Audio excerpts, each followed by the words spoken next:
In today's video, we'll discuss gravitational potential energy and conservation of mechanical energy. We learned prior that an object with mass and velocity is said to have kinetic energy. However, if an object is stationary, our object won't have any kinetic energy, but may have potential energy due to the position of the object within some system. So we can see that the physical position in space gives the object the potential to do work. And if we look at our equation that symbolizes potential energy, we see that potential energy is equivalent to our mass times our acceleration due to gravity times our change in displacement in the vertical direction. So we can say that a diver diving into a pool from 10 meters will have more potential energy than a diver diving into a pool at 5 meters. Since we see that the mass and the gravity of the diver doesn't change, only the vertical displacement of the diver. And potential energy can be summarized in our figure to the right, where we see that the brick on the ground has no vertical displacement, so the brick does not have potential energy. However, the brick in the boy's left hand has the potential to fall, therefore it has potential energy. We can summarize the work done by potential energy, the negative value of our change in potential energy. When we say that energy is never lost, but only transformed, we can apply the conservation of mechanical energy, which states, when a physical quantity is conserved, the numerical value of the quantity remains the same throughout the physical process. Therefore, its final value is the same as its initial value. So if we look at the figure to the right, we'll see a rock that is displaced in the vertical position, therefore having a potential energy. Although the rock is stationary, the rock has a kinetic energy of 0. As the man drops the rock, our kinetic energy will increase as the object falls. However, our potential energy will decrease at the same rate that our kinetic energy is increasing. And since we can ignore friction and air resistance, all non-conservative forces are assumed to be absent, which gives us our change in kinetic energy plus our change in potential energy will be equal to 0. If we rearrange the equation, we'll get our kinetic plus our potential energy initially is equal to our final kinetic energy plus our final potential energy. We can also say that the total mechanical energy of the system is conserved as well, and the energy will remain the same at all times. And this is summarized in the equation below, where the sum of the kinetic energy and the gravitational potential energy remains constant at all times, and therefore is a conserved quantity. In our first example, we're asked, if a 250 kilogram car is initially at rest at point A on a roller coaster track, the car carries a 75 kilogram passenger and is 20 meters above the ground at point A. Neglecting friction and rotational energy, calculate the gravitational potential energy relative to the ground and find the speed of the car and passenger at point B. So in part A, we can calculate the change in potential energy by the work of gravity is equal to our final potential energy minus our initial potential energy. And we know potential energy is equal to our mass times our gravity times our change in our vertical displacement. And since at point B, which will be our final potential energy, we have a displacement of 0, our final potential energy will be equal to 0.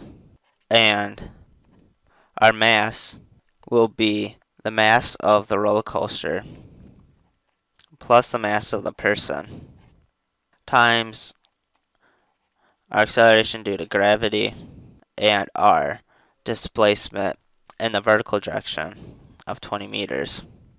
And multiplied together, we'll see that our total gravitational energy will be equal to 6.37 times 10 to the fourth joules, or 6.37 kilojoules.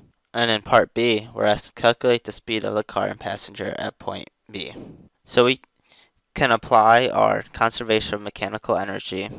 We can write an equation where our final kinetic energy plus our final potential energy will be equal to our initial kinetic energy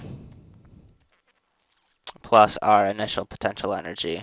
So our final potential energy at point B will be 0, since our displacement relative to the ground will be 0. Our velocity at the top of point A is 0. Our initial kinetic energy will also be equal to 0.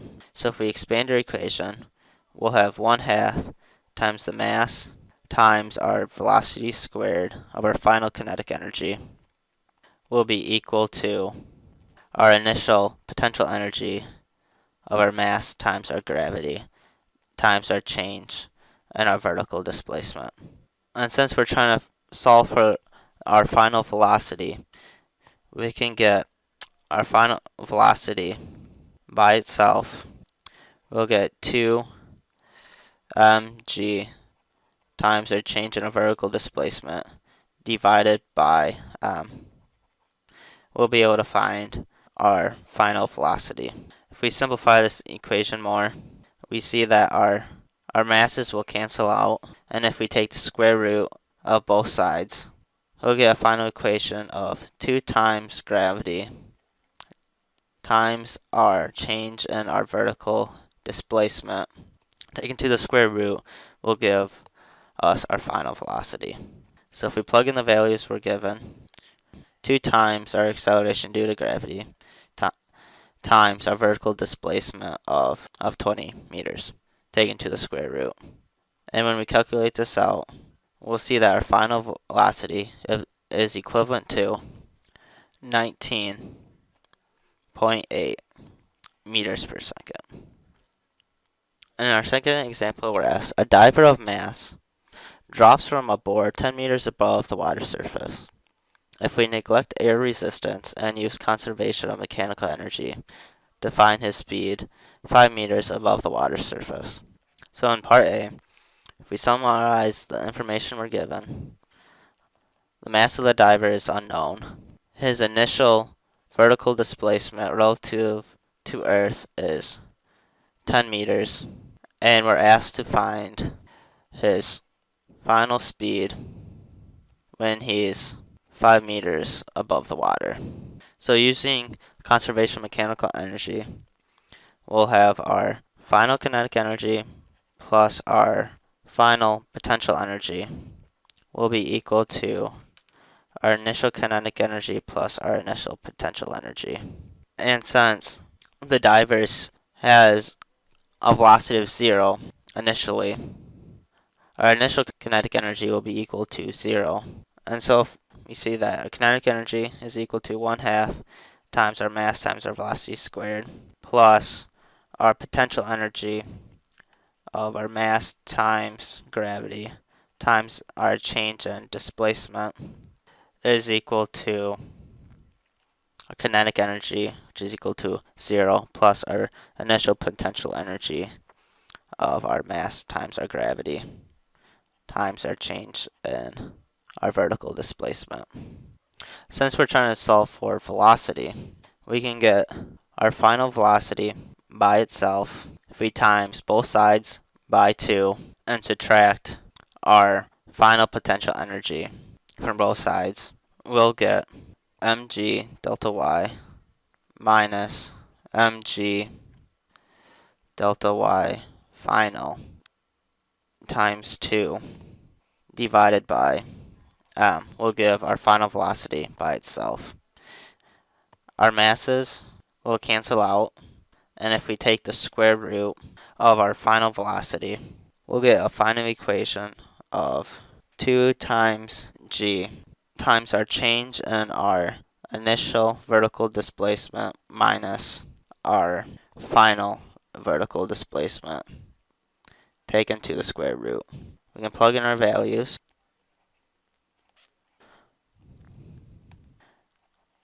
and take the square root.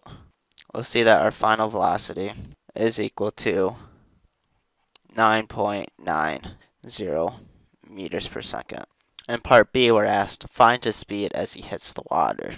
So using our conservation of mechanical energy, we'll have our initial and potential energies equal to our final kinetic energy plus our final potential energy. When the diver is about to hit the water, the final potential energy of the diver will be 0, and we know that the initial kinetic energy of the diver is 0. And if we expand our equation, we'll have our initial potential energy is equal to our final kinetic energy. And yet again, if we solve for our final velocity, we'll get our equation where our final velocity squared is equal to 2 times our mass times our gravity times our change in our initial displacement all over once again our masses will cancel out, and if we take the square root of our final velocity, we'll get our final velocity by itself is equal to the square root of 2 times gravity times our change in our initial displacement. And we can plug in our values. We'll get a final velocity equal to 14 meters per second.